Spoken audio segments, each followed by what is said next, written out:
ஆண்டவராகிய இயேசு கிறிஸ்துவின் நாமத்தினாலே இந்த விடுதலை தேடி நிகழ்ச்சிக்கு உங்களை வரவேற்கிறேன்.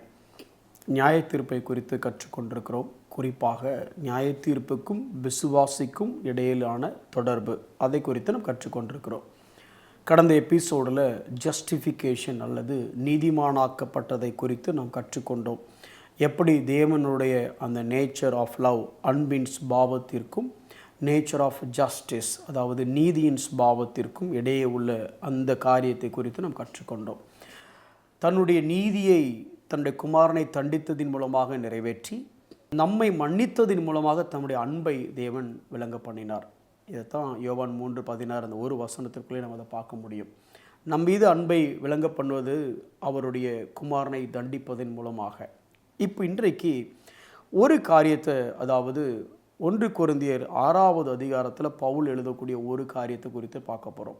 6வது அதிகாரத்தின் ஆரம்பத்திலிருந்து பல காரியங்கள் அவங்க சபையில் நடக்கக்கூடிய பல தவறுகள், வழக்கு, அந்த மாதிரி காரியங்களை குறித்தெல்லாம் அவர் சொல்லிட்டு வரும் பொழுது 11வது வசனம் எப்படி சொல்கிறது வாசிக்கிறேன்.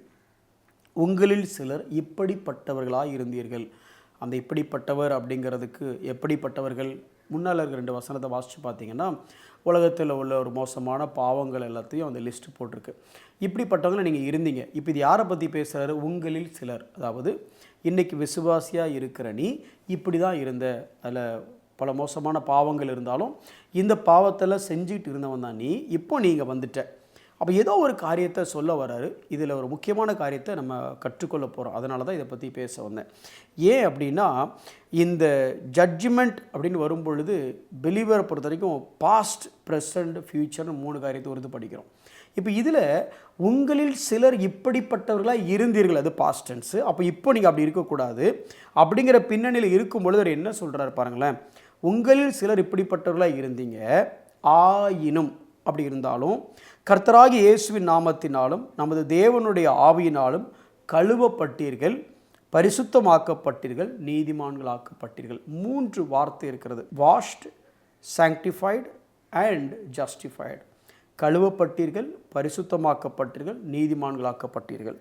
இந்த 3 காரியமும் இப்படி இருக்கிறதுனால இதுதான் இதனுடைய ஆர்டர் அப்படின்னு அர்த்தம் இல்லை. ஏன்னா இந்த இடத்துல அது அப்படி வரல. முதல்ல கழுவப்படுவோம், அப்புறம் பரிசுத்தமாக்கப்படுவோம், அப்புறம் நீதிமானாக்கப்படுவோம் அப்படிங்கிற மாதிரி இதை நம்ம லிட்டரலாக எடுத்துக்க முடியாது. ஆனால் என்ன காரியத்தை எங்கள் பவுல் சொல்ல வருகிறார்? நான் உங்களுக்கு ஏற்கனவே சொல்லிட்டேன். அதாவது நீதிமானாக நம்ம ஆகவில்லை, நீதிமானாக நம்ம ஆக்கப்பட்டிருக்கிறோம் அப்படின்னு சொல்லி. இப்போ இந்த இடத்துல பேசிக் அந்த 3 வேளையும் பரிசுத்த ஆவியானவர் நமக்குள்ளே எப்படி இந்த காரியங்களை செய்கிறார் என்பதை குறித்து தான் பவுல் விளக்குகிறார். சரி, இப்போது ஜஸ்டிஃபைடு அப்படிங்கிறத பற்றி நம்ம ஏற்கனவே படிச்சிட்டோம். ஏன்னா ஒருவன் முதல்ல என்ன நடக்குது அப்படின்னா ரீஜெனரேஷன் அப்படின்னு சொல்கிறோம். மறுஜென்மம் முழுக்கு அல்லது மறுஜென்மம் அடைகிறான். அடைந்த உடனே அவன் என்ன பண்ணுறான்னா, he got the right stand before God, அதாவது தேவனுக்கு முன்பு அவனால் நிற்க முடியுது. எப்படி நிற்க முடியுது அப்படின்னா, பாவங்கள் எல்லாம் மன்னிக்கப்பட்டு விட்டது. பாவியாக தேவனுக்கு முன்னே நிற்க முடியாது. இப்போ பாவங்கள் மன்னிக்கப்பட்டு கிறிஸ்துவனுடைய நீதி அவனுக்குள்ளே இருந்ததுனால இப்போ அவன் தேவனோடு ரெக்கன்சல் ஆகிட்டான். அப்படிப்பட்ட கூட்டம். இப்போ இவங்களை பார்த்து அவர் சொல்லும் பொழுது சம் ஆஃப் யூ அப்படின்னு ஆரம்பிக்கிறார். உங்களில் சிலர் அப்படின்னு சொல்லி. அப்போ இன்றைக்கி நம்மளை பார்த்து இதே வசனத்தை எடுத்துக்கிட்டோம் அப்படின்னா, நம்மில் சிலர் அல்லது நாம் ஏற்கனவே எப்படி இருந்தோம் அப்படின்னா, நம்மளுடைய குவாலிட்டியை எக்ஸ் சின்னர், அதான் நம்மளுடைய குவாலிட்டி. முன்னாள் பாவிகளாக நாம் இருந்தோம். அப்படி இருக்கிறதுனால இன்றைக்கி இந்த உலகத்தில் ப்ரெசன்ஸ் ஆஃப் சின் இப்போவும் இருக்குது. நல்ல கவனிங்க. பவர் ஆஃப் சின்லேருந்து நாம் விடுதலையாக்கப்பட்டு விட்டோம். அதாவது பாவத்தின் வல்லமையிலிருந்து விடுதலையாக்கப்பட்டு விட்டோம். ஆனால் பாவ சூழலில் இருந்து நாம் இன்னும் விடுதலையாக்கப்படவில்லை. அப்போது நாம் முன்னால் அந்த பாவத்தில் இருந்ததுனால இன்றைக்கி இந்த பாவம் நிறைந்த உலகத்தில் இருக்கிறதுனால திருப்பியும் இந்த பாவத்தை செய்வதற்கு இல்லை, திருப்பி இந்த பாவத்திற்குள்ளான போவதற்கு சாத்தியக்கூறுகள் நம்மை சுற்றி அதிகமாக இருக்குது. திருப்பியும் நான் சொல்கிறேன், நமக்கு பாவம் செய்ய ஆசை இருக்குன்னு நான் சொல்லலை, டிசையர் இருக்குன்னு சொல்ல, ஆனால் எபிலிட்டி இருக்குது. அதாவது எந்த பாவத்தை விட்டுவிட்டு நான் இந்த வாழ்க்கைக்குள்ளாக வந்தேனோ இப்பொழுது மீண்டும் என்னால் அந்த பாவத்தை செய்ய முடியுமா அப்படின்னா அந்த எபிலிட்டி எனக்கு இருக்குது. ஆனால் டிசையர் மேபி எனக்கு இல்லாமல் இருக்கலாம், ஆசை இல்லாமல் இருக்கலாம், ஆசையாக பாவத்தை பின்தொடராமல் இருக்கலாமே தவிர, ஆனால் இந்த பாவம் என்னை பாவத்தை செய்வதற்கு வாய்ப்புகள் இருக்கிறதா? நிச்சயமாக இருக்குது. அப்போ இங்கே நம்மளுடைய புரிதல் என்ன இருக்கணும் அப்படின்னா, இந்த பாவத்தை தவறி ஒருவேளை நான் செய்யலாம், ஆனால் ஆசையாக அந்த பாவத்தை நான் இன்னும் பின்தொடர்ந்துக்கிட்டே இருக்கிறேன். நான் ரட்சிக்கப்பட்டுட்டேன் பிரதர், ஆனாலும் ஆசையாக அந்த பாவத்தை நான் பின்தொடர்ந்துக்கிட்டே இருக்கிறேன்னு நீங்கள் கொஞ்சம் யோசிக்கணும். உண்மையிலே நீங்கள் ரட்சிக்கப்பட்டீங்களான்னு. ஏன் அப்படின்னா 2 கொரிந்தியர் 5:17 என்ன சொல்லுதுன்னா, ஒருவன் கிறிஸ்துவுக்குள்ளே வந்துட்டான் அப்படின்னா புது ஆளாக மாறிட்டான். புது ஆள் இல்லை, புது கிரியேஷனாகவே ஆகிட்டான், புதிய படைப்பாகவே ஆகிட்டான். புதிய படைப்பில் பழைய சரக்கு ஒன்றுமே இல்லை, பழைய ஆசை இல்லை, பழைய விருப்பம் இல்லை, பழைய ஏக்கம் இல்லை, பழைய தேடல் இல்லை. அப்போ பழசு எதுவுமே இல்லாத புத்தம் புதுசாக இருந்தவன் தான் ரட்சிக்கப்பட்டவன். இப்போ நீங்கள் சில நேரத்தில் நமக்கு என்ன குழப்பம் உண்டாயிருது அப்படின்னா, நாம் ரட்சிக்கப்படாமலேயே ரட்சிக்கப்பட்டிருக்கோம் நினச்சிக்கிட்டு இருக்கிறது தான் பிரச்சனையாயிருது. ஏன்னா பலமுறை கிறிஸ்தவ உலகத்தில் என்ன கேள்வி வருதுன்னா, ரட்சிக்கப்பட்டேன், இப்போ நான் பாவம் செஞ்சால் தப்பா? முதல்ல ரட்சிக்கப்பட்ட உடனே நீ பாவம் செய்த உடனேயே ஒரு வழிக்குள்ளாக கடந்து சொல்லுவோம், ஐயோ ஏன் இதை செய்தேன், என் தேவனுடைய பிள்ளைனா புது சிருஷ்டியாக இருக்கிற நான் எப்படி இதை செய்கிறேன்னு சொல்கிற வேதனையே நம்மளை மீண்டும் கிறிஸ்துவுக்குள்ளாக இன்னும் பற்றுதலாய் ஓடி வர செய்யுமே தவிர, பரவாயில்ல செஞ்சிட்டேன், ஆண்டவர் மன்னிச்சிட்டாரு, திருப்பி நான் பண்ணுறேன் அப்படிங்கிற எண்ணம் நமக்குள்ளே வராது.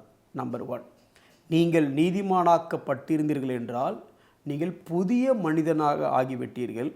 பழைய காரியங்களை செய்வதற்கான எபிலிட்டி இருக்குமே தவிர பழைய காரியங்களை செய்வதற்கான டிசையர், அந்த ஏக்கம் இருக்காது, எல்லாமே புதுசாயிரும். முதல்ல அந்த காரியம் நம்ம வாழ்க்கையில் இருக்கான்னு யோசிக்கணும். 2வது, வாஷ்டு. காலையிலே குளிச்சுட்டு நம்ம வெளியில் போகிறோம் சார், ஆனால் வெளியில் போயிட்டு வந்த உடனே அதான் காலையில் குளிச்சிட்டல அப்படின்னு சொல்கிறத கை காலை கழுவுறோம். அப்போது இந்த வாஷிங் அப்படிங்கிறது டே டு டே ப்ராசஸ். ஒரு வகையில் இது ரிஜெனரேஷன், அதாவது மறுஜென்ம முழுக்கை பற்றி இது பேசினாலும், தீத்து 3:5 பார்த்தீங்கன்னா இந்த வாஷிங் அப்படிங்கிறது மறுஜென்ம முழுக்கு அப்படிங்கிறத பற்றி பேசுது. எபிரேயர் 10:22 பார்த்தீங்க அப்படின்னா இது it's an emblem of purifying, நம்மை சுத்திகரிப்பதை குறித்து நம்ம பேசுகிறது. சரி, இப்போ இந்த காரியத்தை பவுல் பயன்படுத்துறாரு. இதையும் தாண்டி அடுத்து என்ன சொல்றாரு, ஒருவேளை இந்த வாஷிங் அப்படிங்கிறது நான் ரட்சிக்கப்படும்போது நடந்த சம்பவமாக கூட இருக்கலாம், ஆனால் அதுக்கு அடுத்து sanctified அப்படிங்கிற வார்த்தையை பவுல் பயன்படுத்துகிறார். இது என்ன? இதுதான் it's a result of a believer in behaviour. ஒரு விசுவாசியினுடைய நடக்கையில் ஏற்படக்கூடிய மாற்றம். நான் விசுவாசித்து நீதிமானாக மாறிட்டேன் அப்படின்னா என் நடக்கை மாறிக்கொண்டே இருக்கும். அஃப்கோர்ஸ் நான் பாவ சூழலை வாழ்ந்தாலும் என்னுடைய நடக்கை மாறுது. எப்படி ஆகுதுன்னா, என்னுடைய பழைய ஆசைகள் எல்லாம் ஏதோ புதிய ஆசைகளால் ரீப்ளேஸ் பண்ணப்படுது. அல்ல இப்படி வச்சுக்கலாமா, பாவத்தை குறித்த ஆசைகள் பரிசுத்தத்தை குறித்த ஆசையால் மூடப்படுகிற, ரீப்ளேஸ் பண்ணப்படுது. பாவம் செய்வதற்கு எவ்வளோ ஆசைப்பட்டனோ முன்னால், இப்போ அதே அளவுக்கு பரிசுத்தமாகிறதுக்கு நான் ஆசைப்பட ஆரம்பிச்சிட்டேன். இப்போ என் வாழ்க்கையில் maybe I have not reach the perfection state, but I am travelling through a different direction. ஒருவேளை நான் பூரணமாக ஆகாமல் இருக்கலாம் பிரதர், அதில் எந்த மாற்று கருத்து இல்லை. ஆனால் என் வாழ்க்கையினுடைய வழி, என்னுடைய வாழ்க்கையினுடைய தேடல், என் வாழ்க்கையின் நோக்கம் இப்போ கண்டிப்பாக புதுசாக இருக்கணும். அப்படி புதுசாக ஆகலைன்னா கொஞ்சம் யோசிங்க, உண்மையிலே நம்ம ரட்சிக்கப்பட்டிருக்கிறோமா? ஏன்னா ரட்சிக்கப்பட்டிருக்கிறோங்கிறதுக்கான அடையாளமே, ஒரு பிரதானமான அடையாளமே என்ன அப்படின்னா, என்னுடைய தேடல், என்னுடைய ஆசை, இது எல்லாமே தேவனையும் தேவனுடைய சாயலையும் சார்ந்தே அமைய வேண்டும். ரோமர் 6:17 இப்படி சொல்லுது, முன்னே நீங்கள் பாவத்திற்கு அடிமைகளாக இருந்தும் இப்பொழுது உங்களுக்கு ஒப்புவிக்கப்பட்ட உபதேச சட்டத்திற்கு நீங்கள் மனப்பூர்வமாய் கீழ்ப்படிந்ததினாலே தேவனுக்கு ஸ்தோத்திரம். இதனால் என்ன ஆயிடுச்சு, உனக்கு பாவத்தினின்று நான் விடுதலையாக்கப்பட்டு விட்டேன், நீதிக்கு அடிமையாகி விட்டேன். முதல்ல பாவத்துக்கு அடிமையாக இருந்து, பவர் ஆஃப் சின்னுக்கு அடிமையாக இருந்து எப்படா பாவம் செய்வோன்னு துடிச்சுக்கிட்டு இருந்தேன்னா, இப்போ எப்படா நீதி செய்வோம், எப்படிடா பரிசுத்தமாக வாழ்வோன்னு துடிக்கிற அந்த எண்ணம் எனக்குள்ளே இருந்துச்சுன்னா அதுதான் மிகப்பெரிய அடையாளம் ரட்சிக்கப்பட்டதற்கு.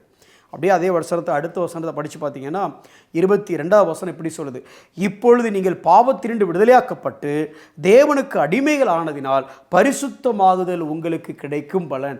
இங்கே இருந்து என் பரிசுத்தமாகுதல் ஜேர்னி ஸ்டார்ட் ஆகிடுச்சு. எப்போ அந்த ஜேர்னி முடியும் தெரியுமா? முடிவோ நித்திய ஜீவன்.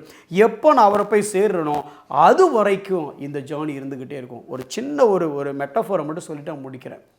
ஒரு மனுஷன் சுவிசேஷத்தை கேட்குறான், வசனத்தை கேட்ட உடனே பரிசுத்த ஆவியானவரும் திருவசனமும் சேர்ந்து அவனுக்குள்ள ஒரு புதிய பிறப்பை கொடுக்கும் பொழுது ஜஸ்டிஃபிகேஷனுங்கிறது பார்த்துட்டு இருப்பார். ஒரு உதாரணத்துக்கு ஜஸ்டிஃபிகேஷன் வந்து பார்த்துட்டு இருக்காரு. அவர் சரி நான் போயிட்டு வரேன், எனக்கு ஒரு வேலை இருக்குது அப்படின்னு சொல்லி போகிறாரு.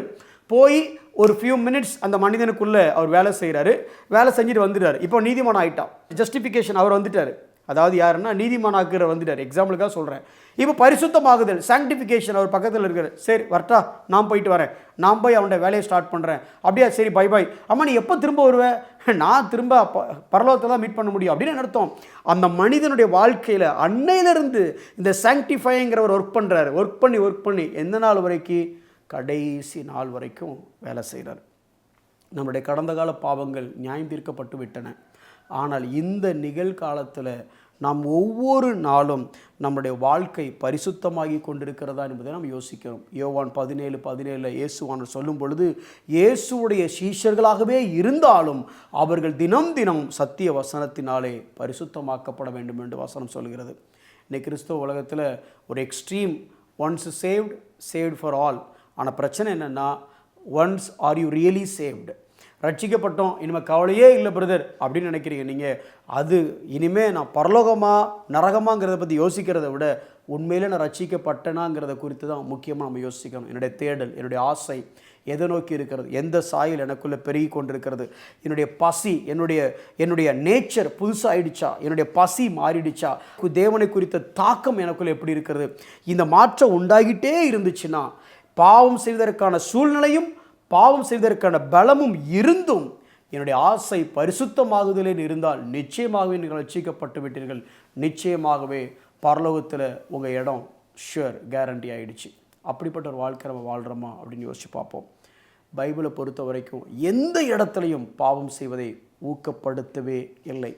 Any teaching that makes it easy to sin is not a biblical டாக்டரின்.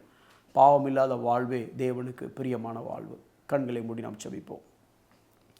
அன்புள்ள ஆண்டவரே, ஒருவன் கிறிஸ்துவுக்குள் இருந்தால் அவன் புது சிருஷ்டியாக இருக்கிறான். ஆண்டவரே, உங்களில் சிலர் இப்படி இருந்தீங்க, ஆனால் இப்போ அப்படி இல்லை. ஆண்டவரே, எங்கள் வாழ்க்கையை நாங்கள் திரும்பி பார்க்கும் பொழுது எங்களுடைய பழைய பாவம் இன்னும் எங்கள் வாழ்க்கையில் வந்துக்கிட்டு இருக்கா? இல்லை இந்த பழைய பாவத்துக்கு இன்னும் நான் அடிமையாகவே இருக்கிறேன் அப்படின்னா, உண்மையிலே தேவனோட அன்பை நான் உணர்ந்து கொண்டேனா? உண்மையிலே நான் நீதிமானாக்கப்பட்டிருக்கிறேனா? இந்த பாவத்தின் அடிமைத்தனத்திலிருந்து விடுதலையாகி நீதிக்கு நான் அடிமையானவனாக மாறிவிட்டேனா என்பதை நாங்கள் யோசித்து பார்க்க உதவி செய்யுங்க ஆண்டவரே. ஒருவன் கிறிஸ்துவுக்குள் இருந்தால் புதிய சிருஷ்டி என்று சொல்லும் பொழுது என்னுடைய ஆர்வம், என்னுடைய எண்ணம், என்னுடைய தேடல், என்னுடைய பசி எல்லாமே புதியவைகளாக மாறியிருக்க வேண்டும் ஆண்டவரே.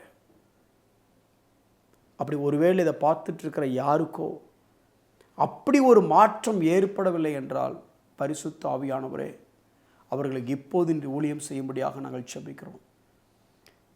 அவர்களுக்கு அந்த புதிய ரீஜெனரேஷன் அவங்களுக்குள்ள நடக்க நீங்கள் உதவி செய்யுங்க ஆண்டவரே. ஒருவேளை அப்படி மாறினவர்கள் ஆண்டவரே, நாங்கள் இன்னும் பரிசுத்தமாகிறவன் இன்னும் பரிசுத்தமாகட்டும், நாங்கள் இன்னும் தேவ சாயலை நோக்கி ஆண்டவரே முன்னேறி செல்ல எங்களுக்கு கிருபை பாராட்டி அருளும். இயேசுவின் நாமத்தில் ஜெபிக்கிறோம் நல்ல பிதாவே, ஆமென்.